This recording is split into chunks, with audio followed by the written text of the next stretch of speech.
So the other day when I was loading up, I was talking to another like a flatbed guy, a guy who's been like in flatbed for years. I think he said like 10 years or so. Anyway, he was from the company he works with is, I think it's called Melton. They have like the blue trucks. I think they're just a flatbed company, but if not, I don't know, I could be wrong. But he was telling me about their training that they do over there. He said, first of all, like you can't train until like you've been on the job for a year. In Prime, you just have to be on for like 6 months. And he said, like the way they train is that the only time the truck is moving is when both parties are up, you know. So the trainer is like up, like he probably like either in the passenger seat or whatever, but he's not sleeping during the time that the trainee is driving. And I was thinking, I mean, that seems like a much better way of doing things. Because like the way Prime does it is that, you know, the trainer will probably like stay up with the trainee for maybe the first few days until they feel comfortable with the trainee, and then it's more of like a team thing. You know, you're like I was driving at night and my trainer was driving during the day. So like, you know, he'd be sleeping during my shift and I'd be sleeping during his shift. And sometimes we'd be up at the same time, you know, during like loading and unloading. So I'm like learning the whole flatbed stuff then. But you know, that system is great. The way that Prime does it, it's good. You know, it's good money for Prime and it's good money for the trainer, because that truck is always moving. It's like your team driver, but you know, as a trainee, it's not the best system, obviously. You know, you're not learning as much when you're like a team driver. You know, you're expected to, you know, to learn a lot. But when your trainer is sleeping because he's done with his shift, I don't think the Prime trainee system training system is the best out there. You know, I don't usually criticize Prime on things, but I'm just letting y'all know that everything is not always, you know, the best. It's not, you know, but it's not that bad either, you know. A lot of it depends on who you get as your trainer, basically. You know, you might get like a bad trainer and you will have a bad time. You know, you might get a good trainer and you have a good time. My trainer was good, you know. He did the best that he could, you know. He was a fairly new driver still, you know. I think he driven for Prime for about a year. So, you know, I didn't get like someone that was like, that had like many years of experience as my trainer. But, you know, he let me, he told me backing, and he let me back when it was during my shift. You know, he always let me back and stuff to try it out. I heard of some trainers that don't let their trainee get much time to back, you know. So I did get lucky in that way. So I didn't get a trainer that, you know, had years of experience, but he was open to like letting me learn things, you know. So I got time to practice backing. You know, he let me practice my backing sometimes when we were at like receivers after we were like empty. And during that, I still at the end of my training, I feel like I didn't get as much backing time as I would have liked, and a lot of people feel like they didn't do that, but it is what it is. At least I got the fundamentals down.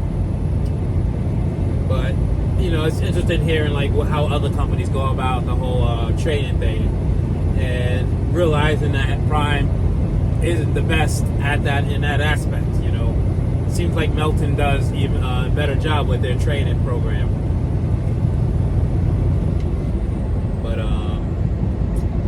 Oh yeah, that's something to think about, and I also learned a lot from that guy. I figured, you know, I'll take in like as much as I can from like guys, people who's been in the game for much longer, you know. So he taught me like I learned like at one point I was bungeeing my extra tarp, because not all my tarps can fit in the tarp bin. So one of them I actually bungeed to I was bungeeing to my catwalk, but he was telling me how that's not DOT approved to use a bungee to I use mini bungees. I use about 10 bungees, so that tarp was not going anywhere. But at the same time, it wasn't DOT approved. So now I use a scrap and a ratchet to secure my tarp down to the catwalk. Obviously, anytime I secure my tarp to the flatbed, I always use a scrap.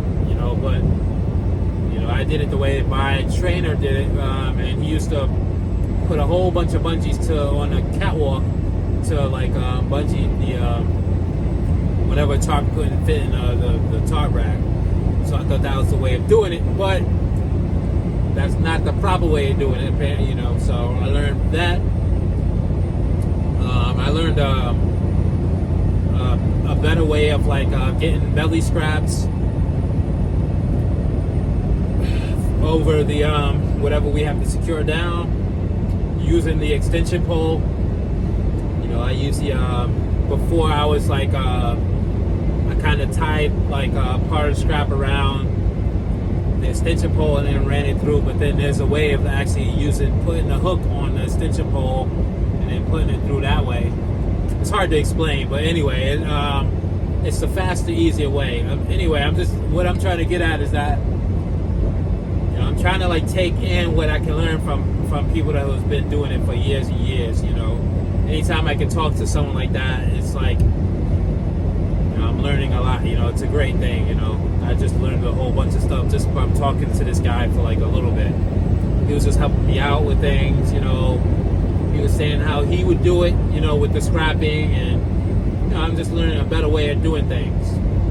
Because when you're done with training after your 50,000 miles, at least with flatbed, just because you did your 50,000 miles doesn't mean you're like a load securement expert by then. You still have a whole lot of stuff to learn in flatbed, even after your 50,000 miles. Because we have to learn so much. We have to learn how to drive that truck, how to do the backing, but then we have to learn load securement as well,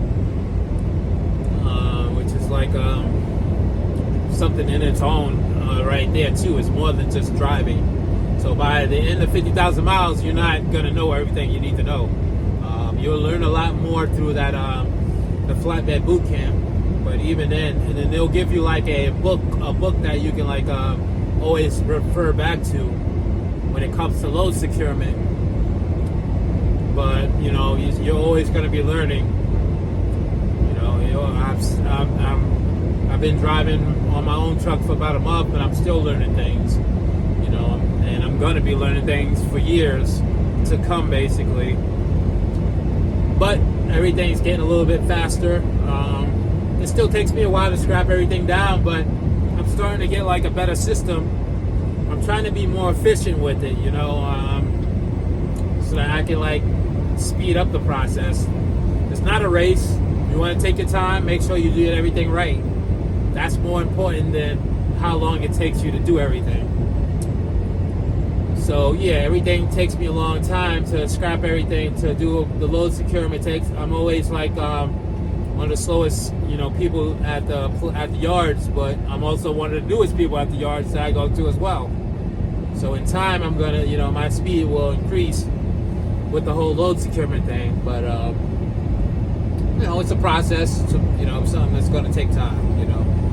So to answer my question of, is 50,000 miles enough time to learn flatbed? The answer to that is definitely no. However, I don't think Prime expects you to know everything about flatbed in 50,000 miles. But you should know like the basics. You should know how to chain things down. You should know how to work with scraps, edge protectors. You should know how to use all the equipment in that amount of time. But you're not going to know everything that you need to know for load securement.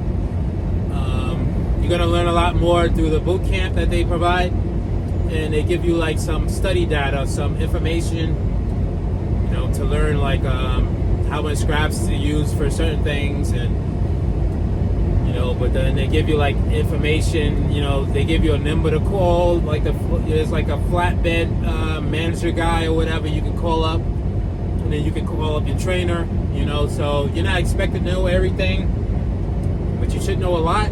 But yeah, you're not expected. I don't think they expect you to know everything in flatbed and 50,000 miles. You know, you probably won't know everything in your first year. You're still gonna be learning stuff. You know, so that's that. There are resources for you for the new person coming into flatbed, so you will be able to to secure your whatever load you have to. You know, I mean, you're not gonna see every type of load that you have to, work on during that 50,000 miles either. You know, there's stuff that I haven't done yet. I didn't do with my trainer, like slinkies. I haven't done that. I haven't done shotgun coils. I think there's something called like hay bales or sand bags or whatever that we do. There's plenty of stuff I haven't done, but there's resources out there for me to be learning. You know, you can always ask other flatbedder people. You know, a lot of them are willing to help out.